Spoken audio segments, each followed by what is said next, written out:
Hello SSC CGL 2025 ഈ ഒരു പരീക്ഷയ്ക്ക് തയ്യാറെടുക്കുന്നവർക്ക് വേണ്ടിയാണ് ഇന്നത്തെ വീഡിയോ. SSC CGL 2024 പരീക്ഷ കഴിഞ്ഞു. ഹയർ കട്ട് ഓഫ് ആയിരുന്നു വന്നത്. കുറേ ആൾക്കാർക്ക് ഇതിൻ്റെ കട്ട് ഓഫ് ക്ലിയർ ചെയ്യാൻ പറ്റി, കുറേ ആൾക്കാർ അതിൽ ഫെയിൽ ആവുകയും ചെയ്തു. അപ്പോൾ ഈ ഒരു സാഹചര്യത്തിൽ ഒരു 5 മാസത്തിനപ്പുറം SSC CGL 2025 നിൽക്കുമ്പോൾ ഈ ഒരു പരീക്ഷ എങ്ങനെ ക്ലിയർ ചെയ്യാൻ നിങ്ങൾ പ്രിപ്പയർ ചെയ്യുമ്പോൾ ശ്രദ്ധിക്കേണ്ട കാര്യങ്ങൾ എന്തൊക്കെയാണ്? കോമൺ ആയിട്ട് സാധാരണ എല്ലാവരിലും കണ്ടുവരുന്ന ഒരു മിസ്റ്റേക്ക്, ഇങ്ങനെയുള്ള കുറച്ച് കാര്യങ്ങളാണ് നമ്മൾ ഇന്നത്തെ വീഡിയോയിൽ ഡിസ്കസ് ചെയ്യുന്നത്. മാത്രമല്ല നിങ്ങൾക്ക് പ്രിപ്പയർ ചെയ്യാനായിട്ടുള്ള ഒരു സ്റ്റഡി പ്ലാൻ, എങ്ങനെ നിങ്ങൾ പ്രിപ്പയർ ചെയ്യണം, നിങ്ങളുടെ പ്രിപ്പറേഷൻ ടൈമിങ്സ് എങ്ങനെ നിങ്ങൾ ക്രമീകരിക്കണം തുടങ്ങിയ കാര്യങ്ങളെല്ലാം നമ്മൾ ഇന്നത്തെ വീഡിയോയിൽ ഡിസ്കസ് ചെയ്യുന്നുണ്ട്. അപ്പോൾ കുറേ പേർക്ക് സംഭവിച്ച പല മിസ്റ്റേക്കുകളും, പുതിയ പാറ്റേൺ മനസ്സിലാക്കാതെ പഴയ പാറ്റേണിൽ തന്നെ കണ്ടിന്യൂ ചെയ്ത ഒരുപാട് ആൾക്കാർക്ക് ഈ ഹയർ കട്ട് ഓഫ് വന്നപ്പോൾ ക്ലിയർ ചെയ്യാൻ പറ്റിയില്ല. അപ്പോൾ അങ്ങനെയുള്ളവരെല്ലാം ഈ വീഡിയോ കംപ്ലീറ്റ് ആയിട്ട് കാണാൻ ശ്രമിക്കുക. അപ്പോൾ CGL 2025 ഒരു 5 മാസങ്ങൾക്കപ്പുറം നമ്മുടെ മുമ്പിൽ വരികയാണ്. നമുക്ക് ആദ്യം തന്നെ SSCയുടെ ഈ വർഷത്തെ എക്സാം കലണ്ടറിൽ SSC CGL പരീക്ഷ ഇനി വരാൻ പോകുന്ന 2025 പരീക്ഷയുടെ ഡേറ്റ് നമുക്ക് നോക്കാം. Combined graduate level exam 2025 notification വരാൻ പോകുന്നത് ഏപ്രിൽ 22-നാണ്. ഏപ്രിൽ 22 മുതൽ മെയ് 21 വരെയുള്ള ഡേറ്റിൽ നമുക്ക് അപ്ലൈ ചെയ്യാൻ സാധിക്കും. അതിനുശേഷം പരീക്ഷ നടക്കാൻ പോകുന്നത് ജൂൺ ജൂലൈ മാസങ്ങളാണ്. ടെനേറ്റീവ് കലണ്ടറിൽ നമുക്കറിയുന്ന ഇപ്പോൾ നമ്മുടെ മുമ്പിലുള്ള ഡേറ്റ് എന്ന് പറയുന്നത് ജൂൺ ജൂലൈ മാസങ്ങളാണ്. അതായത് നമ്മുടെ മുമ്പിൽ കൃത്യമായി ഒരു 6 മാസം അല്ലെങ്കിൽ ഒരു 5 to 6 months നമ്മുടെ മുമ്പിൽ ഉണ്ടെന്ന് പറയാം.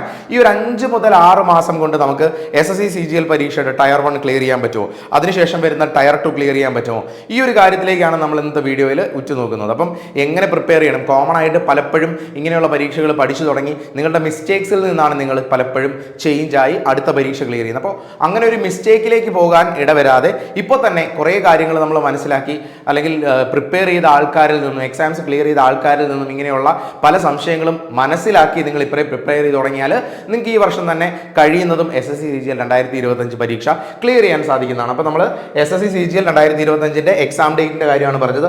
അതിൻ്റെ കൂടെ തന്നെ ഇമ്പോർട്ടൻ്റ് ആയിട്ടുള്ള 2-3 ഡേറ്റ്സും കൂടി ഞാൻ ജസ്റ്റ് നിങ്ങളോട് കമ്മ്യൂണിക്കേറ്റ് ചെയ്തിട്ട്, കാരണം എന്താണെന്ന് വെച്ച് കഴിഞ്ഞാൽ CGL പരീക്ഷയ്ക്ക് പഠിക്കുന്നതിൻ്റെ കൂടെ തന്നെ നിങ്ങൾക്ക് ഈ പരീക്ഷകൾ എഴുതാം. അതായത് SI in Delhi police, central armed police force examination 2025, അതിൻ്റെ പരീക്ഷയും ജൂലൈ ഓഗസ്റ്റിലാണ്. അതുപോലെ തന്നെ CHSL combined higher secondary level +2 qualification വരുന്നത്, അതിൻ്റെ എക്സാം വരുന്നത് ജൂലൈ to ഓഗസ്റ്റിലാണ്. പിന്നെ 10th ക്വാളിഫിക്കേഷൻ വരുന്ന മൾട്ടി ടാസ്കിംഗ് സ്റ്റാഫ്, ഇതിൻ്റെ എക്സാം കണ്ടക്ട് ചെയ്യുന്നത് സെപ്റ്റംബർ ഒക്ടോബറിലാണ്. അപ്പോൾ ഇത്രയും പരീക്ഷകൾ നിങ്ങൾ ഒരു SSC CGL നിലവാരത്തിൽ തന്നെ കൃത്യമായി പ്രിപ്പയർ ചെയ്ത് പോവുകയാണെങ്കിൽ മറ്റുള്ള പരീക്ഷകൾക്കൊന്നും സെപ്പറേറ്റ് ആയിട്ട് ഒരു പ്രിപ്പറേഷൻ്റെ ആവശ്യം വരുന്നില്ല. സോ വളരെ നന്നായിട്ട് കറക്റ്റായിട്ട് ടൈം യൂട്ടിലൈസ് ചെയ്ത് നിങ്ങൾ പ്രിപ്പയർ ചെയ്യുക. അതിനുള്ളൊരു ടൈം ലൈനാണ് നിങ്ങൾക്ക് വേണ്ടി ഇവിടെ ഞാൻ പ്രസൻറ്റ് ചെയ്യാൻ പോകുന്നത്. അപ്പോൾ എക്സാം കലണ്ടർ കണ്ടു, നമ്മുടെ മുമ്പിലുള്ള സമയത്തെ പറ്റി നിങ്ങൾക്ക് മനസ്സിലായി. മാത്രമല്ല ഇപ്പോഴത്തെ 2024 CGL ടയർ 1 റിസൾട്ട് വന്നപ്പോൾ നമ്മുടെ ഒരുപാട് സ്റ്റുഡൻസ് ക്ലിയർ ചെയ്തു, എക്സാംസ് ക്ലിയർ ചെയ്തു, ടയർ 2 വേണ്ടി പ്രിപ്പയർ ചെയ്യുന്നു. അപ്പോൾ ആ കൂട്ടത്തിൽ ചിലരുടെ ഫോട്ടോസാണ് നിങ്ങളിവിടെ കാണുന്നത്. അപ്പോൾ നിങ്ങൾക്കും കൃത്യമായ ഒരു സ്ട്രാറ്റജി വെച്ച് പ്രിപ്പയർ ചെയ്യുകയാണെങ്കിൽ അടുത്ത ടയർ 1 എക്സാം ക്ലിയർ ചെയ്യുകയും പിന്നീട് വരുന്ന ടയർ 2 എക്സാംസ് ക്ലിയർ ചെയ്യുകയും സാധിക്കും. അപ്പോൾ അതുകൊണ്ട് തന്നെ ക്ലിയർലി നിങ്ങളോട് ആദ്യം ഞാൻ പറയാനുള്ളത്, SSC CGL എന്ന് പറയുന്ന ഒരു പരീക്ഷ വളരെയധികം കോമ്പറ്റീഷൻ ഉള്ളൊരു പരീക്ഷയാണ്. ഒരുപാട് പേര് ഒറ്റുനോക്കുന്ന പരീക്ഷയാണ്. അതായത് മിനി സിവിൽ സർവീസ് ലെവലിലുള്ള പോസ്റ്റുകൾ എന്നറിയപ്പെടുന്ന ഒരുപാട് പോസ്റ്റുകൾ, എല്ലാവരും ആഗ്രഹിക്കുന്ന പോസ്റ്റുകളൊക്കെ ഇൻക്ലൂഡഡ് ആയിട്ടുള്ള പരീക്ഷ ആയതുകൊണ്ട് തന്നെ ഇതിൽ ക്ലിയർ കട്ടായിട്ടൊരു സ്ട്രാറ്റജി നമ്മൾ അഡോപ്റ്റ് ചെയ്യാതെ വളരെ വേഗമായിട്ട് അവിടുന്ന് ഇവിടുന്നൊക്കെ പഠിച്ചു പോയാൽ നിങ്ങൾ ചിലപ്പോൾ ഫൈനൽ സ്റ്റേജിന് മുമ്പ് എപ്പോഴെങ്കിലും നിരാശപ്പെടേണ്ടി വരും. ചിലപ്പോൾ ടയർ 1 ആയിരിക്കും നിങ്ങൾ പുറത്താകുന്നത്, ചിലപ്പോൾ ടയർ 2 എത്തിയിട്ടായിരിക്കും നിങ്ങൾ പുറത്താകുന്നത്, അല്ലെങ്കിൽ ഏതെങ്കിലും ഒരു സാഹചര്യത്തിൽ നിങ്ങൾ പുറത്തായേക്കാം. അതുകൊണ്ട് തന്നെ ഒരു ക്ലിയർ കട്ട് സ്ട്രാറ്റജി നിങ്ങൾ അഡോപ്റ്റ് ചെയ്യുക എന്ന് പറയുന്നത് വളരെ ഇമ്പോർട്ടൻ്റ് ആണ്. ജസ്റ്റ് ബേസിക് സിലബസ് മാത്രം കവർ ചെയ്തുകൊണ്ട് നിങ്ങൾക്ക് പരീക്ഷ ക്ലിയർ ചെയ്യാൻ പറ്റില്ല. നിങ്ങൾ അവിടുന്ന് ഇവിടുന്നുള്ള ടോപ്പിക്കുകൾ എടുത്ത് വെറുതെ റാൻഡമായിട്ട് വായിച്ചു, ഇങ്ങനെ ഒരിക്കലും ഒരു മിസ്റ്റേക്ക് നിങ്ങൾ ചെയ്യാതിരിക്കാൻ വേണ്ടിയാണ് ഒരു ക്ലിയർ പ്ലാൻ നിങ്ങൾക്ക് വേണ്ടി പറയുന്നത്. ഇതിനകത്ത് നിങ്ങൾക്ക് വേണ്ട ടൈലർ മെയ്ഡ് ആയിട്ടുള്ള ഡിഫറൻസുകൾ നിങ്ങൾ തന്നെ അഡോപ്റ്റ് ചെയ്തിട്ട് നിങ്ങളുടെ ഒരു ഫൈനൽ പ്ലാൻ തയ്യാറാക്കണം. അപ്പോൾ ഇനി വരുന്ന ഒരു 150 ദിവസം നമുക്ക് വേണമെങ്കിൽ കൺസിഡർ ചെയ്യാം. ഒരു 5 months നമ്മൾ എടുത്താൽ 150 ദിവസം, 150 days.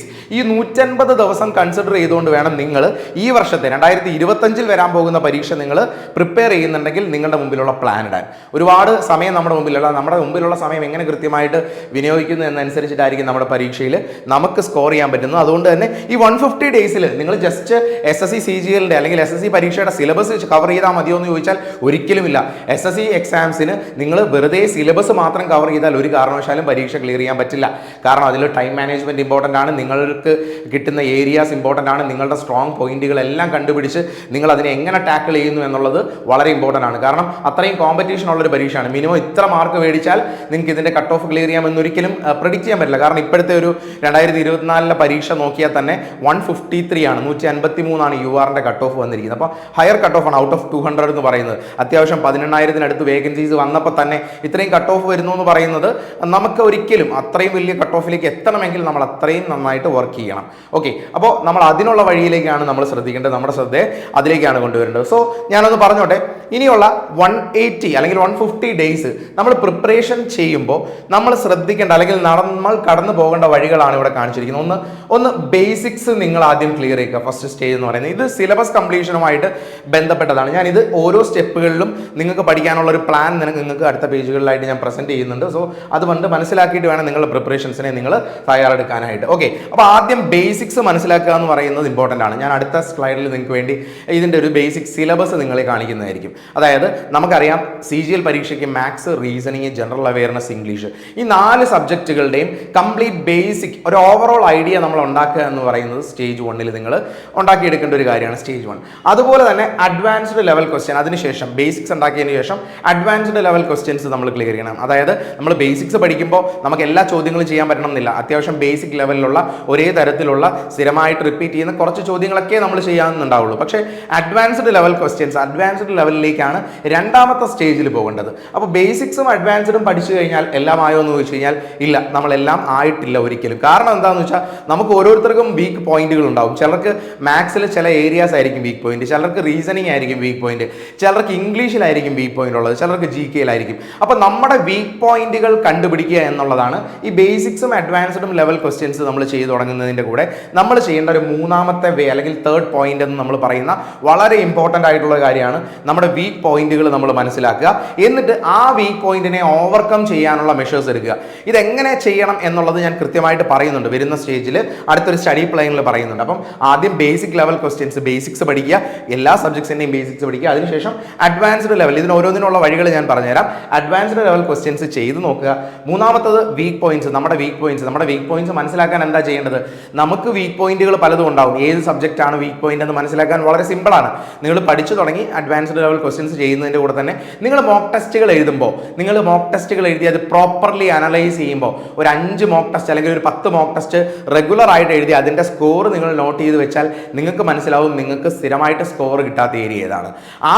ആ ഏരിയയ്ക്കുള്ളിൽ തന്നെ ചിലപ്പോൾ ഇംഗ്ലീഷ് ആയിരിക്കും അല്ലെങ്കിൽ മാത്സ് ആയിരിക്കും. അങ്ങനെ ഒരു സബ്ജക്റ്റിൻ്റെ ഉള്ളിൽ കയറി കിടന്ന് നിങ്ങൾ സ്ഥിരമായിട്ട് ആൻസർ ചെയ്യാത്ത ചോദ്യം ഏതാണ്, ഏത് ഏരിയയിൽ നിന്നാണ് വരുന്നത് എന്ന് അനലൈസ് ചെയ്താൽ തന്നെ നിങ്ങളുടെ വീക്ക് പോയിന്റുകൾ നിങ്ങൾക്ക് മനസ്സിലാവും. അങ്ങനെ നിങ്ങളുടെ വീക്ക് പോയിന്റുകൾ അനലൈസ് ചെയ്യുകയും അതിനെ കൂടുതൽ കോൺസെൻട്രേറ്റ് ചെയ്ത് വർക്ക് ചെയ്യുകയും ചെയ്യുകയാണ് തേർഡ് ലെവലിൽ ഞാൻ പറയുന്നത്. അപ്പോൾ അതും കൂടി നിങ്ങൾ ഒരുവിധം സക്സസ്ഫുള്ളി കംപ്ലീറ്റ് ചെയ്താൽ പിന്നീട് ഇൻറ്റൻസ് ആയിട്ട് പ്രാക്ടീസ് ചെയ്യുക. ഫൈനൽ സ്റ്റേജ് എന്ന് പറയുന്നത് ഇൻറ്റൻസ് പ്രാക്ടീസ്. ഈ ഒരു പ്രാക്ടീസിൽ ഒരു വേർതിരിവും ഇല്ലാതെ പഠിക്കുന്ന ബേസിക് കൺസെപ്റ്റ്സോ റിപ്പറ്റീഷനോ റിവിഷനോ അല്ല, കംപ്ലീറ്റ് പ്രീവിയസ് ക്വസ്റ്റ്യൻസിനെ ബേസ് ചെയ്തും മോക്ക് ടെസ്റ്റുകളെ ബേസ് ചെയ്തും ഇൻറ്റൻസ് പ്രാക്ടീസ്. ഈ 4 സ്റ്റേജുകളിലൂടെയും നമ്മൾ ഇനി വരുന്ന 150 ദിവസത്തിനുള്ളിൽ കടന്നുപോയാൽ മാത്രമേ നമുക്ക് SSC CGL എക്സാം 2025 കവർ ചെയ്യാൻ പറ്റൂ, അല്ലെങ്കിൽ അതിൻ്റെ കട്ട് ഓഫ് ക്ലിയർ ചെയ്ത് ടയർ 2 എത്തി ടയർ 2 നമുക്ക് ക്ലിയർ ചെയ്യാൻ പറ്റൂ. ഇതാണ് ക്ലിയർലി നിങ്ങൾ അഡോപ്റ്റ് ചെയ്യേണ്ടത്. നിങ്ങൾ എപ്പോൾ പ്രിപ്പയർ ചെയ്താലും ആരും ആയിക്കോട്ടെ, നിങ്ങളൊരു ബിഗിനർ ആയിക്കോട്ടെ, നിങ്ങൾ പഠിച്ചിട്ട് കുറച്ച് നാളായവരായിക്കോട്ടെ, ടയർ 1 ക്ലിയർ ചെയ്തവരായിക്കോട്ടെ, നിങ്ങളിപ്പം അങ്ങനെ ഒരു സ്റ്റേജിൽ നിൽക്കുന്ന ആൾക്കാരാണ്, അല്ലെങ്കിൽ ടയർ 1 ഒക്കെ ക്ലിയർ ചെയ്യാൻ എബിലിറ്റി ഉണ്ട്, 130 അബോവ് സ്കോറൊക്കെ കിട്ടുന്നുണ്ട്. അങ്ങനെ ഉണ്ടെങ്കിൽ നിങ്ങൾ ഇതിൽ ഏത് സ്റ്റേജിൽ നിൽക്കുന്നു എന്ന് ഐഡന്റിഫൈ ചെയ്ത് നിങ്ങൾക്ക് ആ ലെവലിൽ ഡയറക്റ്റ് എൻട്രി ചെയ്ത് നിങ്ങൾക്ക് നിങ്ങളുടെ പ്രാക്ടീസിലേക്ക് പോകാം. ഈ ഒരു കാര്യമാണ് നിങ്ങൾ എല്ലാവരും ശ്രദ്ധിക്കേണ്ടത്. അപ്പോൾ ഈ 4 പോയിന്റ്സും നിങ്ങൾ ക്ലിയർലി ടാക്കിൾ ചെയ്ത് പോവുകയാണെങ്കിൽ എക്സാംസ് ക്ലിയർ ചെയ്യാം. ആദ്യം തന്നെ നമുക്ക് ഈ CGL ടയർ 1 ടയർ 2ൻ്റെ ഒരു പാറ്റേണിനെ പറ്റി ജസ്റ്റ് നിങ്ങളോടൊന്ന് പറയാം.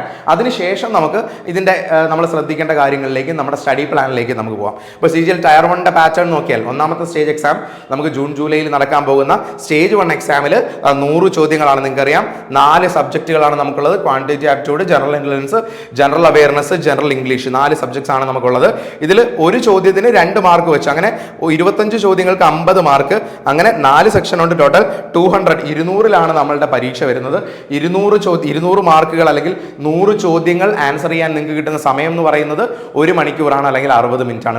ഇവിടെയും നമുക്ക് വരാൻ പോകുന്ന വില്ലൻ എന്ന് പറയുന്ന സമയം തന്നെയാണ്. 60 മിനിറ്റിലാണ് നമ്മൾ ഈ 100 ചോദ്യങ്ങൾ ചെയ്യേണ്ടത്. അപ്പോൾ ഇത് നിങ്ങൾക്ക് എല്ലാവർക്കും അറിയാം, SSC CGL സംബന്ധിച്ച് നമ്മൾ ഇതൊരു ചലഞ്ച് ആക്കി മാറ്റുന്നത് ഇതിനകത്ത് സമയം തന്നെയാണ്. അപ്പോൾ ഈ 4 സബ്ജക്ട്സ് നമ്മൾ എങ്ങനെ ഹാൻഡിൽ ചെയ്യും എന്നുള്ളത് വളരെ ഇമ്പോർട്ടൻ്റ് ആണ്. ഈ 2024 SSC CGL പരീക്ഷ എഴുതിയ ഒരുപാട് പേര്, ഹയർ കട്ട് ഓഫ് വന്നുകൊണ്ട് ഒരുപാട് സ്റ്റുഡൻസിന് ഈ പറയുന്ന SSC CGL ടയർ 1 ക്ലിയർ ചെയ്യാൻ പറ്റിയില്ല. കുറേ പേര് നന്നായിട്ട് പ്രിപ്പയർ ചെയ്തിരുന്നത്, അവരിൽ ഭൂരിഭാഗം ആൾക്കാരിലും ഉണ്ടായിരുന്ന ഒരു മിസ്റ്റേക്ക് ആണ് ഇവിടെ പോയിന്റ് ഔട്ട് ചെയ്ത് ഞാൻ പറയാൻ പോകുന്നത്. അതായത് ക്വാണ്ടിറ്റേറ്റീവ് ആപ്റ്റിറ്റ്യൂഡ്. ഇപ്പോഴത്തെ റീസെന്റ് ആയിട്ടുള്ള ട്രെൻഡ് അല്ലെങ്കിൽ ഏറ്റവും പുതിയ പാറ്റേണിൽ വരുന്ന ക്വസ്റ്റ്യൻസ് നിങ്ങൾ ഒബ്സർവ് ചെയ്താൽ മനസ്സിലാവും. എല്ലാവരും ക്വാണ്ടിറ്റേറ്റീവ് ആപ്റ്റിറ്റ്യൂഡിലും ജനറൽ ഇന്റലിജൻസിലും ഈ 2 സബ്ജക്ട്സിലും വളരെയധികം കോൺസെൻട്രേറ്റ് ചെയ്ത് സ്ട്രോങ് ആയിട്ടാണ് പഠിക്കുന്നത്. ശരി, അത് വേണ്ടത് തന്നെയാണ്, തീർച്ചയായിട്ടും വേണ്ടത് തന്നെയാണ് ഈ ക്വാണ്ടിറ്റേറ്റീവ് ആപ്റ്റിറ്റ്യൂഡ്, ജനറൽ ഇന്റലിജൻസ്. പക്ഷേ പലരും ജനറൽ ഇംഗ്ലീഷിനെയും ജനറൽ അവയർനെസ്സിനെയും വേണ്ടത്ര ഒരു ഇമ്പോർട്ടൻസ് കൊടുക്കാതെ പഠിക്കും. അപ്പോൾ ജനറൽ അവയർനെസ്സിന് ഒരു മിനിമം സ്കോർ വാങ്ങാത്ത ആരും തന്നെ ഇതിന്റെ കട്ട് ഓഫ് ക്ലിയർ ചെയ്തിട്ടില്ല എന്നുള്ളതാണ് നമ്മൾ മനസ്സിലാക്കേണ്ട ഒരു വസ്തുത. അതായത് 153 പോലൊരു കട്ട് ഓഫ് ക്ലിയർ ചെയ്യുന്നതിൽ ജനറൽ അവയർനെസ് സബ്ജക്റ്റിനും ജനറൽ ഇംഗ്ലീഷിനും നല്ല ഇമ്പാക്റ്റ് ഉണ്ടായിരുന്നു. അപ്പോൾ പല ആൾക്കാർക്കും വന്ന മിസ്റ്റേക്ക്, അവരെല്ലാം ഒരുപക്ഷെ മാത്സിലും റീസണിങ്ങിലും ഒക്കെ വളരെ സ്ട്രോങ് ആയിരിക്കും, ഇംഗ്ലീഷ് ഒരുവിധം ചെയ്തതായിരിക്കും. അവർക്കൊക്കെ പറ്റിയ ഒരു കാര്യം എന്ന് വെച്ചാൽ ജനറൽ അവയർനെസ്സിന് ഇമ്പോർട്ടൻസ് കൊടുത്തില്ല. പക്ഷെ നമ്മൾ എപ്പോഴും ജനറൽ അവയർനെസ്സിന് അതിൻ്റെതായ ഇമ്പോർട്ടൻസ് ഉണ്ട്, അത്രമാത്രം പ്രിപ്പയർ ചെയ്യണം എന്ന് സ്ഥിരമായിട്ട് പറയാറുള്ളത്, നമ്മുടെ സ്റ്റുഡൻസിനോട് ഓരോരുത്തരോടും പറയാനുള്ളതാണ്. ജനറൽ അവയർനെസ് ഈ വന്ന SSC പരീക്ഷയ്ക്ക് ഒരു കീ പോയിന്റ് ആയിരുന്നു എന്ന് തന്നെ പറയാം. പല സ്ഥാപനങ്ങളും പല ആൾക്കാരും നിങ്ങളോട് ജനറൽ അവയർനെസ് ശ്രദ്ധിക്കേണ്ട എന്നൊക്കെ പറയുമ്പോഴും നമ്മൾ എപ്പോഴും ജനറൽ അവയർനെസ്സിന്റെ ഇമ്പോർട്ടൻസ് പറയാറുണ്ടായിരുന്നു. മാത്രമല്ല, ഇമ്പോർട്ടൻസ് ഒന്നുകൂടെ ക്ലിയർ ആക്കുന്നതാണ് ക്വാണ്ടിറ്റേറ്റീവ് ആപ്റ്റിറ്റ്യൂഡും ജനറൽ ഇന്റലിജൻസും ഒക്കെ ആവറേജ് ലെവലിലുള്ള ക്വസ്റ്റ്യൻസ് മാത്രമാണ് ചോദിച്ചത്. വളരെ സിമ്പിൾ ആയിരുന്നു ഈ നടന്ന SSC CGL എക്സാമിന്റെ ഷിഫ്റ്റ് എന്ന് പറയാം. സിമ്പിൾ എന്ന് പറഞ്ഞാൽ ഒന്നും പഠിക്കാത്ത ഒരാൾക്ക് സിമ്പിൾ ആയിട്ട് ചെയ്യാൻ പറ്റും എന്നല്ല, കമ്പാരിറ്റീവ്ലി ഇത്രയും നാൾ നടന്ന പരീക്ഷകളെ വെച്ച് കമ്പയർ ചെയ്താൽ അതിന്റെ ടഫ് ലെവൽ നമ്മൾ നോക്കിക്കഴിഞ്ഞാൽ സിമ്പിൾ പരീക്ഷ തന്നെയായിരുന്നു എന്ന് വേണം പറയാൻ, മാത്സും റീസണിങ്ങും ഉൾപ്പെടെയുള്ള സബ്ജക്റ്റ്. അതുകൊണ്ട് തന്നെ മാത്സും റീസണിങ്ങും ആവറേജ് ലെവലോ അതിന് താഴെയോ ആയി വന്നാൽ മെജോറിറ്റി ആൾക്കാർക്ക് മാത്സും റീസണിങ്ങും സ്കോർ ചെയ്യാം. അപ്പോൾ ഇതിനകത്ത് ജനറൽ ഇംഗ്ലീഷും അതുപോലെ തന്നെ ജനറൽ അവയർനെസ്സിനും മാക്സിമം മാർക്ക് സ്കോർ ചെയ്യുന്ന ആൾക്കാരായിരിക്കും ലിസ്റ്റിൽ മുകളിൽ വരുന്നതും കട്ട് ഓഫ് ക്ലിയർ ചെയ്യുന്നതും. അപ്പോൾ ഈ ഒരു കാര്യം ഇമ്പോർട്ടൻ്റ് ആണ്, നിങ്ങൾ ശ്രദ്ധിക്കണം. പരീക്ഷയുടെ പാറ്റേൺ ഒബ്സർവ് ചെയ്യണം. ജനറൽ ഇന്റലിജൻസിനും ജനറൽ ഇംഗ്ലീഷിനും അത്രത്തോളം ഇമ്പോർട്ടൻസ് കൊടുത്ത് വേണം നമ്മുടെ ഇപ്പോഴത്തെ പ്രിപ്പറേഷൻ കൊണ്ടുപോകാൻ എന്നൊരു കാര്യമാണ് പറയുന്നത്. ഇത് നമ്മുടെ ടയർ 1 പാറ്റേൺ ആണ്. ഇനി അത് കഴിഞ്ഞിട്ട് ടയർ 2 പാറ്റേൺ നിങ്ങൾക്ക് അറിയാത്തവർക്കുണ്ടെങ്കിൽ ആ ടയർ 2 പാറ്റേൺ നമുക്കൊന്ന് നോക്കാം. അതിൽ സെഷൻ 1ഉം സെഷൻ 2 ഉണ്ട്. സെഷൻ 1 2 മണിക്കൂർ 15 മിനിറ്റ് ആണുള്ളത്. അതിനകത്ത് തന്നെ സെക്ഷൻ 1ഉം സെക്ഷൻ 2ഉം സെക്ഷൻ 3ഉം ഉണ്ട്. സെഷൻ 1നകത്ത് മാത്സും റീസണിങ്ങും ആണുള്ളത്. മാത്സിന്റെ 30 ചോദ്യം, മാത്സിൻ്റെതുപോലെ തന്നെ റീസണിങ്ങിന്റെ 30 ചോദ്യം. അങ്ങനെ 60 ചോദ്യങ്ങൾക്ക് ഒരു ചോദ്യത്തിന് 3 മാർക്ക് വെച്ച് 180 മാർക്കാണ്. 1 hour ആണ് ഡ്യൂറേഷൻ വരുന്നത്. 60 ക്വസ്റ്റ്യൻസ്, മാത്സും റീസണിങ്ങും വരുന്നത്. അതുപോലെ തന്നെ സെക്ഷൻ 2 വരുന്ന ഇംഗ്ലീഷ് ലാംഗ്വേജും ജനറൽ അവയർനെസ്സും ആണ്. ഇംഗ്ലീഷ് 45 ചോദ്യങ്ങളും 25 ചോദ്യം ജനറൽ അവയർനെസ്സിനും ഉണ്ട്. അപ്പോൾ അത് രണ്ടും കൂടെ കൂട്ടുമ്പോൾ തന്നെ 70 ചോദ്യങ്ങളുണ്ട്. അപ്പോൾ ഒന്ന് നോക്കുക, നിങ്ങൾ ടയർ 2 എത്തുമ്പോഴാണെങ്കിൽ പോലും ഇംഗ്ലീഷിനും ജനറൽ അവയർനെസ്സിനുള്ള ഇമ്പോർട്ടൻസ് നോക്കുക. 70 ക്വസ്റ്റ്യൻസ് ഇവിടെ തന്നെ വരുന്നുണ്ട്, 70 ചോദ്യങ്ങൾ. 70 ചോദ്യങ്ങളിൽ ഒരു ചോദ്യത്തിന് 3 മാർക്ക് വെച്ചിട്ട് 210 മാർക്ക് സെക്ഷൻ 2 നിന്നും വരുന്നുണ്ട്. 1 hour ഡ്യൂറേഷൻ. ടോട്ടൽ 2 മണിക്കൂർ ഡ്യൂറേഷനിലാണ് നമ്മൾക്ക് ഇത്രയും നമ്പർ ഓഫ് ക്വസ്റ്റ്യൻ. ഇവിടെ വരുന്ന 70 ചോദ്യവും ഇവിടെ വരുന്ന 60 ചോദ്യം, 130 ചോദ്യം ചെയ്യാൻ വേണ്ടി നമുക്ക് 2 മണിക്കൂറാണുള്ളത്. ഇതിനുശേഷം തേർഡ് സ്റ്റേജ്, മൂന്നാമത്തെ ഒരു സ്റ്റേജ് എന്ന് പറയുന്ന ഒരു സെക്ഷൻ 3 ഉണ്ട്. അത് കമ്പ്യൂട്ടർ നോളജ് ആണ്. നമ്മുടെ ബേസിക് കമ്പ്യൂട്ടർ നോളജ് ടെസ്റ്റ് ചെയ്യുന്ന ഒരു ക്വാളിഫയർ ആയിട്ടുള്ള ഒരു എക്സാം ആണ്. അതിന് 15 മിനിറ്റ് ആണ് ഡ്യൂറേഷൻ. അവിടെ 20 ചോദ്യങ്ങളാണുള്ളത്, 20 ചോദ്യങ്ങൾ. അപ്പോൾ അതും ജനറൽ അവയർനെസ് പാർട്ടിൽ തന്നെ നമുക്ക് കൗണ്ട് ചെയ്യാൻ പറ്റുന്നതാണ്. ക്വാളിഫയർ ആണെങ്കിൽ പോലും മിനിമം മാർക്ക് സ്കോർ ചെയ്ത് നമ്മൾ ക്വാളിഫൈ ചെയ്യുക എന്ന് പറയുന്നത് ഇമ്പോർട്ടൻ്റ് ആണ്. 15 മിനിറ്റിൽ 20 ചോദ്യങ്ങൾ, ഒരു ചോദ്യത്തിന് 3 മാർക്ക്, 60 മാർക്സ് ആണ് ടോട്ടൽ വരുന്നത്. 15 മിനിറ്റ്സ് ആണ് ഡ്യൂറേഷൻ.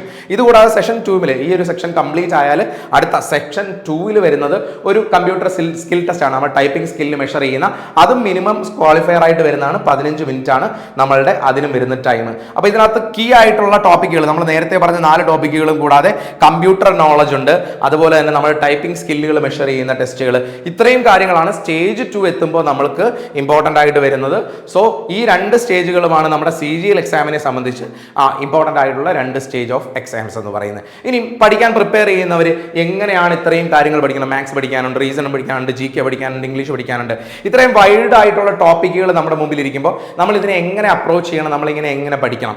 അപ്പോൾ അതിനെപ്പറ്റി ഒരു ഐഡിയയും ഇല്ലാത്തവർ ഇനി മുതൽ പ്രിപ്പയർ ചെയ്യാൻ സ്റ്റാർട്ട് ചെയ്യുന്നവരാണെങ്കിൽ ഇനിയുള്ള 150 ദിവസം നിങ്ങളുടെ മുമ്പിലുള്ള 150 ഡേയ്സ് നിങ്ങൾ ഇങ്ങനെ ഡിവൈഡ് ചെയ്ത് മാറ്റുകയാണെങ്കിൽ ഈ 150 ദിവസം നിങ്ങൾ എങ്ങനെ പ്രിപ്പയർ ചെയ്യണം എന്നുള്ള ഒരു രൂപരേഖയാണ് ഇത്. ഇതുപോലെ തന്നെ ഫോളോ ചെയ്യണം എന്ന് ഞാൻ ഒരിക്കലും പറയില്ല. കാരണം നിങ്ങളുടെ സ്ട്രെങ്തുകളും വീക്ക്നെസ്സും മനസ്സിലാക്കി തന്നെ ഈ ഒരു സ്റ്റഡി പ്ലാനിൽ നിങ്ങൾ മാറ്റം ഉണ്ടാക്കി തന്നെ പഠിക്കാൻ ശ്രമിക്കുക. പക്ഷേ ഇത് ഒരു ഐഡിയ ഇല്ല, ഫ്രഷ് ആയിട്ട് സ്റ്റാർട്ട് ചെയ്യണമെന്ന് ആഗ്രഹിക്കുന്നവരെ സംബന്ധിച്ച് നിങ്ങൾക്ക് ഫോളോ ചെയ്യാൻ പറ്റുന്ന ഒരു മോഡൽ തന്നെയാണ് തീർച്ചയായിട്ടും. അപ്പോൾ എല്ലാ ദിവസങ്ങളിലും ഇപ്പോൾ maths, reasoning, general awareness, English ഇങ്ങനെയുള്ള പല കാര്യങ്ങളും നമ്മുടെ മുമ്പിലുണ്ട്. അപ്പോൾ നമ്മൾ പഠിച്ചു തുടങ്ങുന്ന ആദ്യത്തെ 25 ദിവസം, ഇനി നിങ്ങൾ പ്രിപ്പയർ ചെയ്യാൻ പോകുന്ന 20 ഡേയ്സ്, അടുത്ത 25 ദിവസം, ആ ഒരു 25 ദിവസം 26 ദിവസം വെച്ചിട്ടാണ് ഞാൻ ഇവിടെ എൻ്റർ ചെയ്തിരിക്കുന്നത്. 25 ദിവസം എടുക്കുക, നെക്സ്റ്റ് 25 ഓർ 26 ഡേയ്സ് എടുക്കുക. ആ 25 അല്ലെങ്കിൽ 26 ഡേയ്സ് കൊണ്ട് നിങ്ങളുടെ ബേസിക്സ് അല്ലെങ്കിൽ ഫണ്ടമെന്റൽസ് ക്ലിയർ ചെയ്യുക എന്ന് പറയുന്നത് തന്നെയാണ് ഇമ്പോർട്ടൻസ് കൊടുക്കേണ്ടത്. എല്ലാ സബ്ജക്ട്സിന്റെയും ബേസിക് ഐഡിയ നിങ്ങൾ ഉണ്ടാക്കുക. മാത്സ് ആയിക്കോട്ടെ, റീസണിങ് ആയിക്കോട്ടെ, ജനറൽ അവയർനെസ് ആയിക്കോട്ടെ, ഇംഗ്ലീഷ് ആയിക്കോട്ടെ, 4 സബ്ജക്ട്സിന്റെയും ബേസിക് ഐഡിയ ഉണ്ടാക്കുക, നിങ്ങളുടെ ബേസിക്സ് ക്ലിയർ ആക്കുക. ഞാൻ നേരത്തെ നിങ്ങളെ കാണിച്ചൊരു ഒരു പാറ്റേൺ ഉണ്ട്. ബേസിക്സ്, അഡ്വാൻസ്ഡ്, നിങ്ങളുടെ പ്രോബ്ലംസ് ഐഡന്റിഫൈ ചെയ്യുക, നിങ്ങളുടെ ഷോർട്ട് കമ്മിങ്സ് ഐഡന്റിഫൈ ചെയ്യുക, ലാസ്റ്റ് ഇന്റൻസ് പ്രാക്ടീസ്. ഈ 4 സ്റ്റേജിൽ സ്റ്റേജ് 1 ആണ് നിങ്ങൾ 25 ദിവസങ്ങളിൽ കടന്നു പോകേണ്ടത്. ഒരു ബേസിക്സ്, നിങ്ങളുടെ ബേസിക്സ് ക്ലിയർ അല്ലാത്ത ചില ടോപ്പിക്കുകൾ ഉണ്ടാവാം, അല്ലെങ്കിൽ നിങ്ങളുടെ ഷോർട്ട് കട്ടുകൾ കൃത്യമായിട്ട് ചെയ്യാൻ പറ്റാത്ത ഏരിയാസ് ഉണ്ടാവാം, ഫണ്ടമെന്റൽസ് അറിയാത്ത ടോപ്പിക്കുകൾ ഉണ്ടാവാം. ഇതൊക്കെ ക്ലിയർ ചെയ്യാനാണ് ഇനിയുള്ള 25 ഡേയ്സ് നിങ്ങൾ എംപ്ലോയ് ചെയ്യേണ്ടത്. ഇനിയുള്ള 20 അതിൽ തന്നെ ഞാനിപ്പം ഡേ 1 നിങ്ങൾക്ക് വേണ്ടിയുള്ള ടോപ്പിക്സ്, ഡേ 2 ഇങ്ങനെയൊക്കെ കാണിച്ചിട്ടുണ്ടെങ്കിലും നിങ്ങൾ ഇതേ രീതിയിൽ ഫോളോ ചെയ്യണം എന്നല്ല. ഈ ടോപ്പിക്കുകൾ, ഇത് എക്സാമിന്റെ സിലബസ് നിങ്ങൾ നോട്ടിഫിക്കേഷനിൽ നോക്കിയാൽ പോലും ഇത്രയും ക്ലിയർ ആയിട്ടൊരു സിലബസ് കിട്ടില്ല ഏതൊക്കെ ടോപ്പിക്കാണെന്ന്. അപ്പോൾ ഇതിനകത്ത് പറയുന്നത് നമ്പർ സിസ്റ്റം, അതുപോലെ തന്നെ LCM, HCF, simplification, ratio, proportion, ഇങ്ങനെ ടോപ്പിക്കുകൾ പറയുന്നുണ്ട്. ഈ ടോപ്പിക്കുകൾ ഓരോന്നായിട്ട് നിങ്ങൾ ബേസിക് ലെവലിലുള്ള നിങ്ങൾക്ക് ഫണ്ടമെന്റൽസ് ക്ലിയർ ആക്കാനുള്ള രീതിയിൽ ടോപ്പിക്കുകൾ നിങ്ങൾ കവർ ചെയ്യുക. ആദ്യം ചെയ്യേണ്ടതാണ് ബേസിക് ലെവലിലുള്ള ടോപ്പിക് കവറിങ് നിങ്ങൾ നടത്തുക. അതുപോലെ analogy, classification, coding, decoding, series, syllogism, blood relation, ഇങ്ങനെ ഒരുപാട് ടോപ്പിക്സ് വരുന്നുണ്ട്. അതുകൂടാതെ ഇത് മാത്സിന്റെയും റീസണിങ്ങിന്റെയും കേസ്. ഇംഗ്ലീഷിൽ വരുമ്പോൾ ഇവിടെ ആർട്ടിക്കിൾസ്, നൗൺസ്, പ്രോനൗൺസ്, ഇതെല്ലാം ഗ്രാമർ ബേസ് ചെയ്ത് ഗ്രാമർ പഠിക്കുന്നതിന്റെ കാര്യമാണ് പറയുന്നത്. ഗ്രാമർ കംപ്ലീറ്റ് ചെയ്യുക, അതാണ് നമ്മുടെ ബേസിക്സ് ആയിട്ട് വരുന്നത്. ഗ്രാമറും ഉണ്ട്, വൊക്കാബുലറി ഉണ്ട് ഇംഗ്ലീഷിൽ. ഇംഗ്ലീഷിൽ ഗ്രാമർ കംപ്ലീറ്റ് ചെയ്യാനാണ് ഇനിഷ്യലി നമ്മൾ ഒരു ഇമ്പോർട്ടൻസ് കൊടുക്കേണ്ടത്. Articles, noun, pronoun, verb, adverb, adjective, conjunction, preposition, ഇങ്ങനെ ടോപ്പിക്കുകൾ നമ്മൾ ഗ്രാമർ കവർ ചെയ്യുക എന്നുള്ളതാണ് ഇനിഷ്യലി നമ്മൾ ചെയ്യേണ്ട ഈ ഡേയ്സിൽ 25 ഡേയ്സിൽ കംപ്ലീറ്റ് ചെയ്യേണ്ട ഇംഗ്ലീഷിന്റെ ടാസ്ക് എന്ന് പറയുന്നത്. അതുപോലെ തന്നെ മാത്സിന്റെയും റീസണിങ്ങിന്റെയും ബേസിക് ടോപ്പിക്കുകൾ കവർ ചെയ്യുക. അതുപോലെ തന്നെ GK സബ്ജക്ട്സ് എല്ലാം ഞാനിവിടെ കൊടുത്തിട്ടുണ്ട്. Ancient history, modern history, medieval history, geography, polity, economics, ഇത്രയും ടോപ്പിക്കുകൾ കൊടുക്കുമ്പോൾ ഇതെന്താണ് 25 ദിവസം ചെയ്യേണ്ടത്?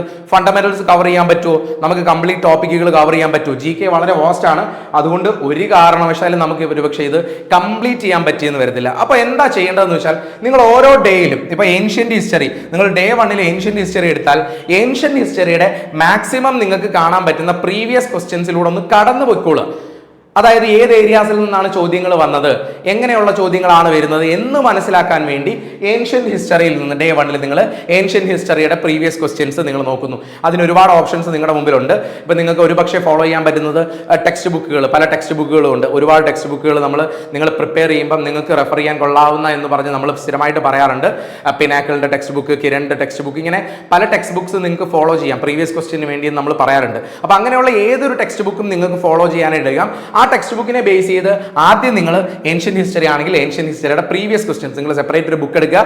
ആ പ്രീവിയസ് ക്വസ്റ്റ്യൻസിൽ നിങ്ങൾക്ക് അറിയാത്ത ചോദ്യങ്ങളുണ്ടെങ്കിൽ പോയിന്റ് ആയിട്ട് നോട്ട് ചെയ്ത് പോവുക. അപ്പോൾ ഒരു ദിവസം നിങ്ങൾ ഏൻഷ്യന്റ് ഹിസ്റ്ററി ആണ് എടുത്തതെങ്കിൽ ഡേ 2 നിങ്ങൾ മോഡേൺ ഹിസ്റ്ററി എടുക്കുക, ഡേ 3 മിഡീവൽ ഹിസ്റ്ററി എടുക്കുക. ഇങ്ങനെ ഓരോ സബ്ജക്റ്റിലും ചോദിച്ചു വരുന്ന ഒരു ചോദ്യത്തിന്റെ പാറ്റേൺ നമുക്ക് റെക്കഗ്നൈസ് ചെയ്യാൻ വേണ്ടി ഈ ഒരു ടൈം നിങ്ങൾ ആദ്യത്തെ 25 ദിവസം നിങ്ങൾ യൂട്ടിലൈസ് ചെയ്യണം. അതുപോലെ ജോഗ്രഫി ഉണ്ട്, പൊളിറ്റി ഉണ്ട്, എക്കണോമിക്സ് ഉണ്ട്, സ്റ്റാറ്റിക് GK ഉണ്ട്, കറണ്ട് അഫയേഴ്സ് ഉണ്ട്, കമ്പ്യൂട്ടർ, ഫിസിക്സ്, കെമിസ്ട്രി, ബയോളജി, ഇങ്ങനെ GK സബ്ജക്ട്സ് കിടക്കുമ്പോൾ ഓരോ ദിവസവും ഓരോ ടോപ്പിക്കുകൾ നിങ്ങളുടെ പ്രീവിയസ് ക്വസ്റ്റ്യൻസ് നോക്കി ആ സബ്ജക്റ്റിന്റെ ഒരു ബേസിക് ഐഡിയ ഉണ്ടാക്കാൻ സിലബസ് കവർ ചെയ്യുന്ന അസാധ്യമാണ് ജി കെ സംബന്ധിച്ച്. അതുകൊണ്ട് അങ്ങനെ ഒരു കാര്യമാണ് നിങ്ങൾ ജി കെക്ക് വേണ്ടി നിങ്ങൾ ടൈം കൊടുക്കേണ്ടത്. അങ്ങനെ 4 സബ്ജക്റ്റുകളും നിങ്ങൾ ഒരു ദിവസം കവർ ചെയ്ത് വേണം. ഒരു ദിവസം ഒരു 1.5 മണിക്കൂർ മുതൽ 2 മണിക്കൂർ വരുന്ന ഒരു ടൈം.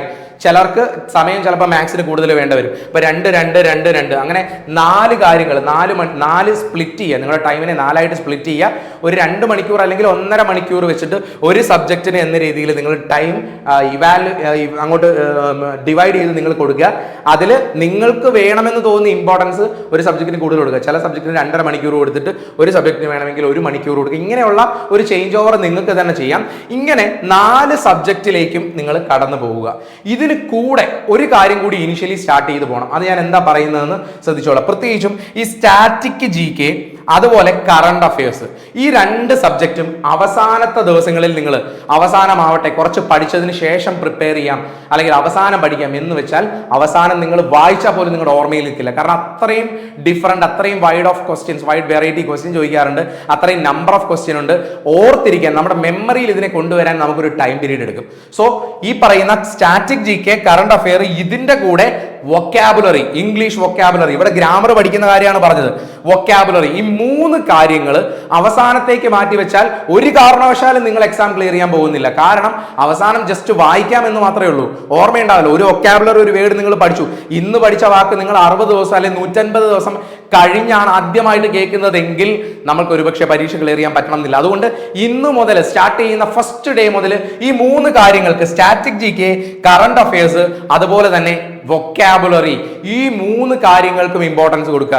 ഈ 3 കാര്യങ്ങൾ എവിടെ നിന്ന് പഠിക്കും എന്നുള്ളവർക്ക് വീണ്ടും എൻ്റെ അതേ ഉത്തരം തന്നെയാണ്. നിങ്ങൾ വേറെ ഒന്നും പോകണ്ട. നിങ്ങൾക്ക് വേണമെങ്കിൽ ടെക്സ്റ്റ് ബുക്കുകൾ തന്നെ ഫോളോ ചെയ്യാം. പ്രീവിയസ് ഇയർ ക്വസ്റ്റ്യൻസ് കിട്ടുന്ന, നിങ്ങൾക്ക് വൊക്കാബുലറിക്ക് വേണമെങ്കിൽ ബ്ലാക്ക് ബുക്കിനെ ഡിപ്പെൻഡ് ചെയ്യാം. അതുപോലെ തന്നെ കറണ്ട് അഫയേഴ്സ്, വൊക്കാബുലറി അല്ലെങ്കിൽ സ്റ്റാറ്റിക് ജി കെ, ഇതിനെല്ലാം ഉള്ള ടെക്സ്റ്റ് ബുക്കുകൾ അവൈലബിൾ ആണ്. ഏതൊക്കെ ടെക്സ്റ്റ് ബുക്സ് ആണ് ഒരു എക്സാമിന് പഠിക്കേണ്ടതെന്നുള്ള കംപ്ലീറ്റ് വീഡിയോസ് നമ്മുടെ യൂട്യൂബ് ചാനലിൽ നേരത്തെ ചെയ്തിട്ടുണ്ട്. ഈ ഏതെങ്കിലും ഒരു ടെക്സ്റ്റ് ബുക്കിനെ ഡിപ്പെൻഡ് ചെയ്ത് ഒരുപാട് മെറ്റീരിയൽസ് ഒന്നും എടുക്കേണ്ട. നിങ്ങൾ ഏതെങ്കിലും ഒരു ടെക്സ്റ്റ് ബുക്ക് ഫോളോ ചെയ്യുക ഒരു സബ്ജക്റ്റിന്. അതുപോലെ ഡെയിലി കറണ്ട് അഫയേഴ്സ്, നിങ്ങൾ ഡെയിലി കറണ്ട് അഫയേഴ്സ് അപ്ഡേറ്റ് ചെയ്യുക. സ്റ്റാറ്റിക് ജി കെക്ക് ഒരു ടെക്സ്റ്റ് ബുക്കിനെ നിങ്ങൾ ഫോളോ ചെയ്യുക. സ്റ്റാറ്റിക് ജി കെ നിങ്ങൾക്ക് ഇംപ്രൂവ് ചെയ്യാൻ വേണ്ടി ഒരു ടെക്സ്റ്റ് ബുക്ക് നിങ്ങൾ ഫോളോ ചെയ്യുക. അങ്ങനെ നിങ്ങളുടെ ഡെയിലി ടാസ്കിൽ ഡെയിലി വൊക്കാബുലറിയും ഡെയിലി കറണ്ട് അഫയേഴ്സും അതുപോലെ തന്നെ ഡെയിലി സ്റ്റാറ്റിക് ജി കെയും, ഈ ഒരു ടാസ്ക് കൂടി ടാസ്ക് 5 ആയിട്ട് ഇതും കൂടി നിങ്ങൾ ഇൻക്ലൂഡ് ചെയ്താൽ നിങ്ങളുടെ പ്രോസസ്സ് വളരെ എളുപ്പമായിരിക്കും. ഇല്ല എങ്കിൽ, എന്തുകൊണ്ടാണ് ഇത് ആദ്യം മുതൽ പറയുന്നതെന്ന് വെച്ചാൽ, ഇത് അവസാനത്തെ ദിവസങ്ങളിൽ പഠിച്ചാൽ ഓർമ്മയിൽ നിൽക്കില്ല. നമ്മൾ ഇത് ഒരു വട്ടം പഠിച്ച് വീണ്ടും റിപ്പീറ്റ് ചെയ്ത് പോയാൽ മാത്രമേ നമുക്ക് വൊക്കാബുലറിയും സ്റ്റാറ്റിക് ജി കെയും കറണ്ട് അഫയേഴ്സും ഒക്കെ ഇംപ്രൂവ് ചെയ്യാൻ പറ്റൂ. മാത്രമല്ല സ്റ്റാറ്റിക് ജി കെയും കറണ്ട് അഫയേഴ്സും വൊക്കാബുലറിയും എന്ത് മാത്രം എക്സാംസ് ക്ലിയർ ചെയ്യുന്നതിനുള്ള ഒരു റോൾ ഉണ്ട് എന്ന് നിങ്ങൾക്ക് ഈ ഒരു basic tier 1 tier 2 exam pattern കണ്ടപ്പോൾ തന്നെ മനസ്സിലായി കാണും. അതല്ലെങ്കിൽ ഞാൻ പറയാം, വളരെയധികം ഇമ്പോർട്ടൻ്റ് ആണ് static G K. Traditional G K ഭയങ്കര ഇമ്പോർട്ടൻ്റ് ആണ്. അത്ര നമ്പർ ഓഫ് ക്വസ്റ്റ്യൻസ് ചോദിക്കുന്നുണ്ട്. കറണ്ട് അഫയേഴ്സിൽ നിന്നും വൊക്കാബുലറി ഇംപ്രൂവ് ചെയ്യാന്ന് പറയുന്നത് വളരെ ഇമ്പോർട്ടൻ്റ് ആണ്. സോ ഇതിന് 3നും 4 ടാസ്കുകൾ കൂടാതെ 5ാമത്തെ നിങ്ങളുടെ ടാസ്ക് ആയിട്ട് ഈ ഒരു കാര്യം കൂടി കൊടുക്കുക. അങ്ങനെ നിങ്ങളുടെ മാത്സിന്റെ ടോപ്പിക്കുകളെല്ലാം ഞാൻ ഇവിടെ നോട്ട് ചെയ്തിട്ടുണ്ട്. അതുപോലെ തന്നെ റീസണിങ്ങിന് പഠിക്കേണ്ട ടോപ്പിക്കുകളെല്ലാം നോട്ട് ചെയ്തിട്ടുണ്ട്. ഇത് കൂടാതെ ഇവിടെ ഇംഗ്ലീഷിന്റെ ഗ്രാമർ ആണ് ഞാൻ സെപ്പറേറ്റ്ലി ഇവിടെ നോട്ട് ചെയ്തിരിക്കുന്നത്. One word substitution, synonyms, ആന്റണിംസ്, spelling corrections, idioms and phrases ഉൾപ്പെടെ ഇതൊക്കെ പഠിക്കാൻ ബുദ്ധിമുട്ടാണെന്നാണ് പറഞ്ഞത്. നമ്മുടെ ഓർമ്മയിൽ നിൽക്കാൻ ബുദ്ധിമുട്ടുള്ളത് കൊണ്ടാണ് ഞാൻ സെപ്പറേറ്റ് ആയിട്ട് ഒരു കളറിലാക്കി. ഇതിങ്ങനെ നമ്മുടെ മാത്സിന്റെ ബേസിക് ടോപ്പിക്കുകളും റീസണിങ്ങിന്റെ ടോപ്പിക്കുകളും ഇംഗ്ലീഷിന്റെ ബേസിക് ടോപ്പിക്കുകളും ജി കെ പ്രീവിയസ് ക്വസ്റ്റ്യൻസിലൂടെ ബേസിക് ടോപ്പിക്കുകളിലൂടെ കടന്നു പോവുകയും ചെയ്താൽ നമുക്ക് ഇനിഷ്യലി ഉള്ള 25 ദിവസം കൊണ്ട് നിങ്ങളുടെ ഫണ്ടമെന്റൽസ് സ്ട്രോങ് ആക്കാൻ പറ്റും. അപ്പൊ അതിന് ടെക്സ്റ്റ് ബുക്കുകൾ ഉപയോഗിക്കാം എന്നാണ് പറഞ്ഞത്. ഇനി ഒന്നും അല്ലെങ്കിൽ, ഇങ്ങനെ അല്ലെങ്കിൽ ദിശ അക്കാഡമി ഫോളോ ചെയ്യുന്ന, ദിശ അക്കാഡമിയുടെ കോഴ്സുകൾ ഫോളോ ചെയ്യുന്നവർക്ക് നമ്മളൊരു 60 ദിവസത്തെ ബേസിക് മെറ്റീരിയൽ സെറ്റ് ചെയ്തിട്ടുണ്ട്. SSC കോഴ്സിന്റെ ഭാഗമായിട്ട് 60 ഡേ മെറ്റീരിയൽസ് നമ്മൾ പ്രൊവൈഡ് ചെയ്യുന്നുണ്ട്. ആ മെറ്റീരിയൽസിൽ ഒരു ദിവസം 25 വൊക്കാബുലറി, ഒരു ദിവസം മാത്സിന്റെ ഒരു ടോപ്പിക്ക്, റീസണിങ്ങിന്റെ ഒരു ടോപ്പിക്ക്, സ്റ്റാറ്റിക് ജി കെയിൽ നിന്നും ടോപ്പിക്ക്, ഇങ്ങനെ ഒരു പാറ്റേണിൽ നമ്മൾ 60 ദിവസത്തേക്ക് 60 ഡേ മെറ്റീരിയൽ പ്രൊവൈഡ് ചെയ്യുന്നുണ്ട്. ആ മെറ്റീരിയൽ പ്രിപ്പയർ ചെയ്തിരിക്കുന്നത് ഇങ്ങനെ എല്ലാ കാര്യങ്ങളും കൺസോൾട്ടേറ്റ് ചെയ്താണ്. അങ്ങനെയാണെങ്കിൽ നിങ്ങൾക്ക് താല്പര്യമുള്ളവർക്ക് നമ്മുടെ ഓഫ്ലൈൻ കോഴ്സിലും ഓൺലൈൻ കോഴ്സിലും ഒക്കെ ഫോളോ ചെയ്യുന്ന ഒരു കാര്യമാണ്. നിങ്ങൾക്ക് നമ്മുടെ കോഴ്സ് എടുത്ത് പ്രിപ്പയർ ചെയ്യുന്ന ആൾക്കാരെ സംബന്ധിച്ച് ആ മെറ്റീരിയൽ ഫോളോ ചെയ്താൽ മതി. നിങ്ങൾ പല ടെക്സ്റ്റ് ബുക്കിലേക്ക് ഇനിഷ്യൽ സ്റ്റേജിൽ പോകേണ്ട ആവശ്യം നിങ്ങൾക്ക് വരത്തില്ല. അല്ല, ഇങ്ങനെ കോഴ്സ് ഫോളോ ചെയ്യാതെ നമ്മുടെ യൂട്യൂബ് ചാനൽ വഴി പ്രിപ്പയർ ചെയ്യുന്ന ആൾക്കാർക്ക് വേണ്ടിയാണ് മറ്റു പല ടെക്സ്റ്റ് ബുക്കുകൾ നിങ്ങൾ യൂസ് ചെയ്യാൻ ഞാൻ നിങ്ങളോട് സജസ്റ്റ് ചെയ്യുന്നത്. ഓക്കെ, അപ്പോൾ അതിൻ്റെ കൂടെ തന്നെ ദിശ അക്കാഡമിയുടെ SSC CGL കോഴ്സിൻ്റെ കാര്യം പറയട്ടെ. കോഴ്സ് ജസ്റ്റ് സ്റ്റാർട്ടഡ് ആണ്, ഇപ്പോൾ സ്റ്റാർട്ട് ചെയ്തിട്ടേ ഉള്ളൂ, പുതിയ കോഴ്സ് സ്റ്റാർട്ട് ചെയ്തിട്ടുണ്ട്. അപ്പോൾ നമുക്ക് ആ ലൈവ് കോഴ്സുകൾ അതുപോലെ തന്നെ റെക്കോർഡഡ് ക്ലാസ്സുകളായിട്ട് വരുന്നുണ്ട്. കംപ്ലീറ്റ്ലി മാത്സിൻ്റെയും റീസണിങ്ങിൻ്റെ എല്ലാത്തിൻ്റെയും ഫണ്ടമെന്റൽസ് കവർ ചെയ്തുകൊണ്ടാണ് പോകുന്നത്. മാത്സ് അദ്വൈത് സാറാണ് മാത്സിൻ്റെ ക്ലാസ് എടുക്കുന്നത്, റീസണിങ് ഷിജോ സാറ്, അതുപോലെ GK നമ്മുടെ എല്ലാ ഫാക്കൽറ്റീസും, അതായത് സ്റ്റാറ്റിക് GK എടുക്കുന്നത് നിത്യ മിസ്, അതുപോലെ തന്നെ കറണ്ട് അഫയേഴ്സ് നിത്യ മിസ് എടുക്കുന്നുണ്ട്, സയൻസ് സബ്ജക്റ്റുകൾ നമ്മളുടെ ഫാക്കൽറ്റീസ് എടുക്കുന്നുണ്ട്. ഇങ്ങനെ എല്ലാ സബ്ജക്ട്സും കവർ ചെയ്തുകൊണ്ടാണ് SSC CGL ഈ കോഴ്സ് സ്റ്റാർട്ട് ചെയ്തിരിക്കുന്നത്. അപ്പോൾ താല്പര്യമുള്ളവർ ഇപ്പോൾ തന്നെ എത്രയും പെട്ടെന്ന് ഈ ഒരു കോഴ്സിൽ ജോയിൻ ചെയ്തോളാം. കംപ്ലീറ്റ് ആയിട്ട് സിലബസ് കവർ ചെയ്ത് basic level, advance level questions ഒക്കെ നിങ്ങൾക്ക് ഡിസ്കസ് ചെയ്ത് തരുന്നതായിരിക്കും. അപ്പോൾ ദിശ ലേണിംഗ് ആപ്പിൽ അല്ലെങ്കിൽ ഈ ഒരു നമ്പറിൽ നിങ്ങൾ കോൺടാക്ട് ചെയ്യുക, നിങ്ങൾക്ക് കംപ്ലീറ്റ് ഡീറ്റെയിൽസ് കിട്ടുന്നതായിരിക്കും. ഇനി 25 ദിവസം കൊണ്ട് നമ്മൾ ബേസിക്സ് കവർ ചെയ്താൽ തീർന്നോ? എല്ലാം തീർന്നോ? 25 ദിവസം കൊണ്ട് നിങ്ങൾ ബേസിക്സ്, ഞാൻ പറഞ്ഞ രീതിയിൽ ബേസിക്സ് കംപ്ലീറ്റ് ചെയ്തു എങ്കിൽ തീർന്നു? ഇല്ല, ഒരിക്കലും ഇല്ല. നമുക്ക് ഇനി 150 ദിവസത്തെ പ്ലാൻ ആയിട്ടാണ് പോകുന്നത്. അതിൽ 25 ദിവസത്തിന് ശേഷമുള്ള ദിവസം, അടുത്ത 50 ഡേയ്സ്, അടുത്ത 50 ദിവസം നമ്മൾ അടുത്തൊരു ലെവലിലേക്കാണ് എൻ്റർ ചെയ്യാൻ പോകുന്നത്. ബേസിക്സ് കംപ്ലീറ്റ് ചെയ്താൽ അടുത്തൊരു ലെവലിലേക്കാണ് നമ്മൾ എൻ്റർ ചെയ്യാൻ പോകുന്നത്. നമ്മൾ അഡ്വാൻസ്ഡ് ക്വസ്റ്റ്യൻസിലേക്ക്, അഡ്വാൻസ്ഡ് ലെവലിലേക്ക് നമ്മൾ പോകാൻ പോവാണ്. ആ സമയത്ത് നിങ്ങൾ ചെയ്യേണ്ടത് മാക്സിമം റിവൈസ് വിത്ത് PYQs. നമ്മൾ PYQs GKയിൽ നോക്കി തുടങ്ങിയിട്ടുണ്ട്. പക്ഷേ ഇതിന് ശേഷം ബേസിക്സ് കംപ്ലീറ്റ് ചെയ്താൽ നേരത്തെ കണ്ട ടോപ്പിക്കുകൾ ഉണ്ടല്ലോ, ഇവിടെ നമ്മൾ കാണിച്ച ടോപ്പിക്കുകൾ ഉണ്ടല്ലോ നിങ്ങൾക്ക് വേണ്ടി, ഈ ടോപ്പിക്കുകളിൽ ഓരോ ടോപ്പിക്കുകളും നിങ്ങൾ സ്കെച്ച് ചെയ്തെടുത്ത് അതിൻ്റെ മാക്സിമം പ്രീവിയസ് ക്വസ്റ്റ്യൻസ് ചെയ്യുക, റിവൈസ് വിത്ത് PYQs. ഇതാണ് നിങ്ങൾ 25 മുതൽ 50 ദിവസം വരെ ചെയ്യേണ്ടത്. 25 മുതൽ 50 ദിവസം വരെ ഓരോ ടോപ്പിക്കുകളും എടുത്ത് maximum number of previous questions ചോദിച്ച് ചെയ്താൽ നിങ്ങൾ അഡ്വാൻസ്ഡ് ലെവലിലേക്ക് നിങ്ങൾ എത്തിയിരിക്കും. ഇതിന് നിങ്ങൾക്ക് ഏതെങ്കിലും ടെക്സ്റ്റ് ബുക്ക് ഫോളോ ചെയ്യാം. മാക്സിമം നമ്മൾ പലപ്പോഴും പറയാനുള്ളത് പിനാക്കിളിന്റെ ടെക്സ്റ്റ് ബുക്കോ അല്ലെങ്കിൽ കിരൺ പബ്ലിക്കേഷൻസിലോ അങ്ങനെ ഏതെങ്കിലും ഒരു ടെക്സ്റ്റ് ബുക്ക്, പ്രീവിയസ് ക്വസ്റ്റ്യൻസ് കൃത്യമായിട്ട് തരുന്ന, ഒരുപാട് എറർ ഇല്ലാത്ത ഏതെങ്കിലും ടെക്സ്റ്റ് ബുക്ക് നിങ്ങൾക്ക് ഫോളോ ചെയ്യുന്നതിന് യൂസ് ചെയ്യാം.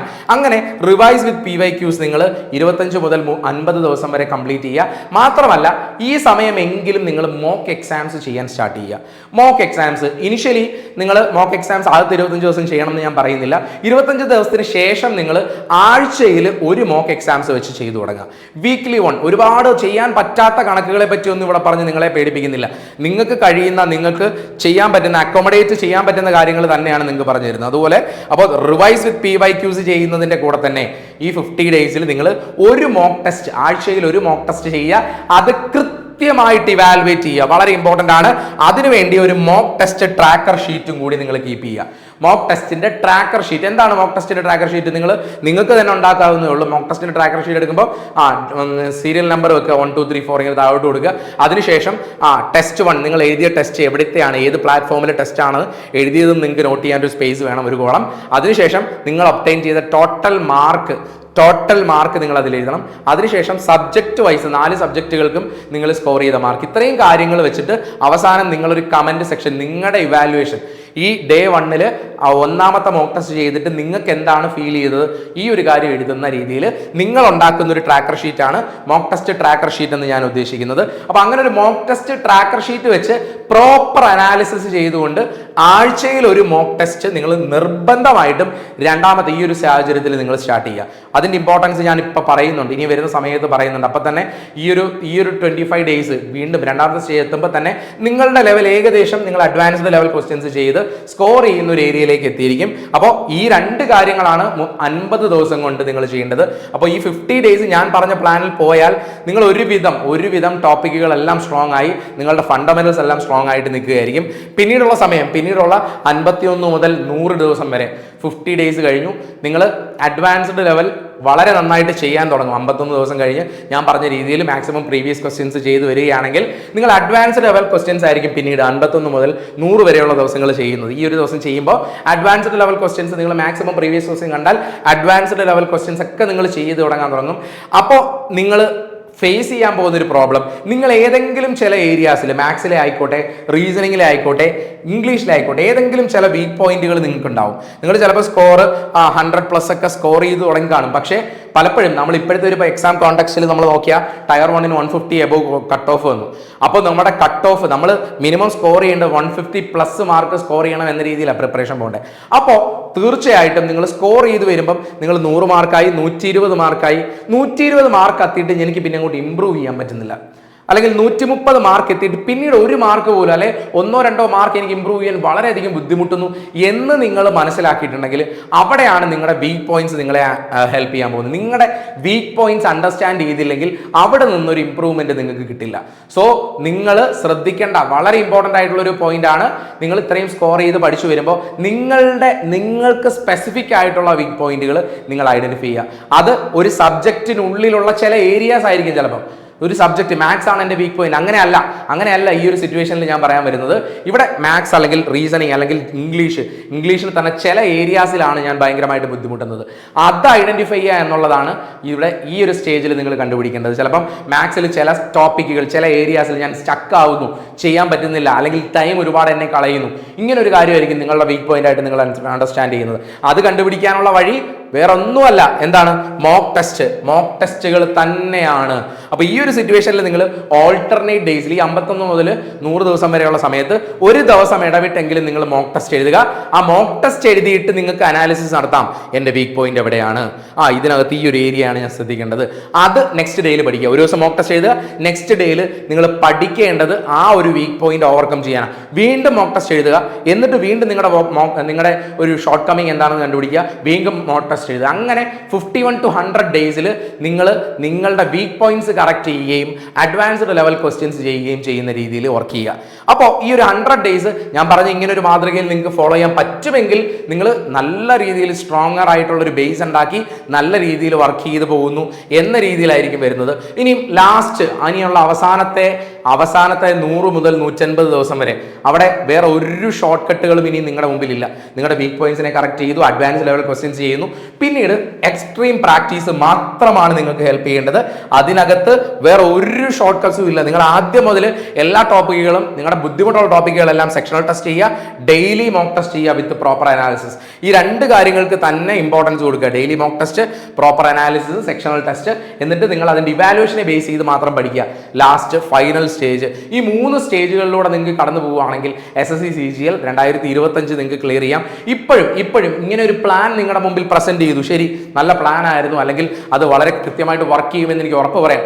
എപ്പോഴും നിങ്ങൾ ഫേസ് ചെയ്യാൻ പോകുന്ന പ്രോബ്ലം എന്താണെന്ന് പറയാം.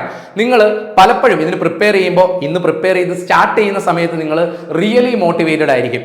പക്ഷേ ഒരു ദിവസം കഴിയുമ്പോൾ, 2 ദിവസം കഴിയുമ്പോൾ, ഒരാഴ്ച കഴിയുമ്പോൾ, 1 മാസം കഴിയുമ്പോൾ, 2 മാസം കഴിയുമ്പോൾ നിങ്ങൾക്ക് ഇങ്ങനെ ഒരു മോട്ടിവേഷൻ ഉണ്ടാവണം എന്നില്ല. ആ മോട്ടിവേഷൻ ആയിരിക്കും പല ആൾക്കാരും ലാക്ക് ചെയ്യുന്നതും ഇതിൽ നിന്നൊക്കെ നിങ്ങളെ പിന്മാറ്റാൻ വേണ്ടി നിങ്ങളെ കാരണമാക്കുന്നതും. സോ മോട്ടിവേഷൻ, നിങ്ങളിത് പഠിക്കാനുള്ള റിയൽ മോട്ടിവേഷൻ നിങ്ങളുടെ ഉള്ളിലുണ്ടെങ്കിൽ, നിങ്ങൾക്കിത് വേണം, ഈ ജോലി കിട്ടിയാൽ എൻ്റെ ലൈഫിൽ വരാൻ പോകുന്ന ചേഞ്ച് എന്താണ് എന്നൊരു കാര്യം നിങ്ങളുടെ ഉള്ളിലുണ്ടെങ്കിൽ നിങ്ങൾക്ക് പുറത്തുനിന്ന് ഒരു മോട്ടിവേഷൻ്റെ ആവശ്യം ഉണ്ടാവില്ല. പക്ഷേ പലപ്പോഴും നമ്മൾ മനുഷ്യരാണ്. നമുക്ക് പലപ്പോഴും ചില കാര്യങ്ങൾ എയിം ചെയ്ത് പോകുമ്പോൾ ചില സമയങ്ങളിലെങ്കിലും നമ്മൾ ഡൗൺ ആയി പോകും. ഈ ഡൗൺ ആയി പോകുന്ന സമയത്ത് നമുക്ക് തിരിച്ചു വരാനുള്ളൊരു സോഴ്സ് നമ്മൾ തീർച്ചയായിട്ടും ഉണ്ടാക്കി വെക്കണം. ചിലപ്പോൾ അത് നിങ്ങളുടെ ഒരു സുഹൃത്തായിരിക്കും, നിങ്ങളുടെ ഒരു ഫാക്കൽറ്റി ആയിരിക്കും, നിങ്ങളെ പഠിപ്പിക്കുന്ന ഒരു സാറായിരിക്കും, നിങ്ങളുടെ ഒരു മെൻറ്റർ ആയിരിക്കും, ആർക്കും ആവാം ഇങ്ങനെ നിങ്ങളെ മോട്ടിവേറ്റ് ചെയ്ത് തിരിച്ച് ട്രാക്കിൽ കൊണ്ടുവരിക എന്ന് പറയുന്നത്. അപ്പോൾ ഇത്രയും ദിവസം അല്ലെങ്കിൽ ഇത്രയും മാസം, 5 മാസം 6 മാസം ക്ലിയർ കട്ട്, ഒരു ദിവസം 8 മണിക്കൂർ അല്ലെങ്കിൽ 10 മണിക്കൂർ പഠിച്ച് എക്സാം ക്ലിയർ ചെയ്താൽ നിങ്ങൾക്കുണ്ടാവുന്ന ആ ഒരു അച്ചീവ്മെന്റ്, നിങ്ങളുടെ ലൈഫിൽ വരാൻ പോകുന്ന ആ ചേഞ്ച് മാത്രം നിങ്ങൾ മനസ്സിൽ കൊണ്ടുവരിക. ഉറപ്പായിട്ടും നിങ്ങൾക്ക് പ്രിപ്പയർ ചെയ്ത് SSC CGL 2025 തന്നെ ക്ലിയർ ചെയ്യാൻ പറ്റും. അപ്പോൾ ഞാൻ ഈ പറഞ്ഞ പ്ലാൻ നിങ്ങൾക്ക് എല്ലാവർക്കും നിങ്ങൾ ഫോളോ ചെയ്യുകയാണെങ്കിൽ നിങ്ങൾക്ക് യൂസ്ഫുൾ ആവും, യാതൊരു സംശയമല്ല. ഈ ഇൻഫോർമേഷൻസ് നിങ്ങൾക്ക് എല്ലാവർക്കും യൂസ്ഫുൾ ആയെന്ന് കരുതും. കൃത്യം പ്ലാൻ വെച്ചോളൂ, 150 ദിവസം എടുത്തോളൂ. 150 ദിവസം കൊണ്ട് SSC CGL എക്സാം ക്ലിയർ ചെയ്ത് നിങ്ങൾ നല്ലൊരു ജോബ് പൊസിഷനിൽ തന്നെ എത്തട്ടെ. ടയർ 1ഉം ടയർ 2ഉം ഒക്കെ ക്ലിയർ ചെയ്യാൻ നിങ്ങൾക്ക് എല്ലാവർക്കും പറ്റട്ടെ. അപ്പോൾ all the best. Thank you.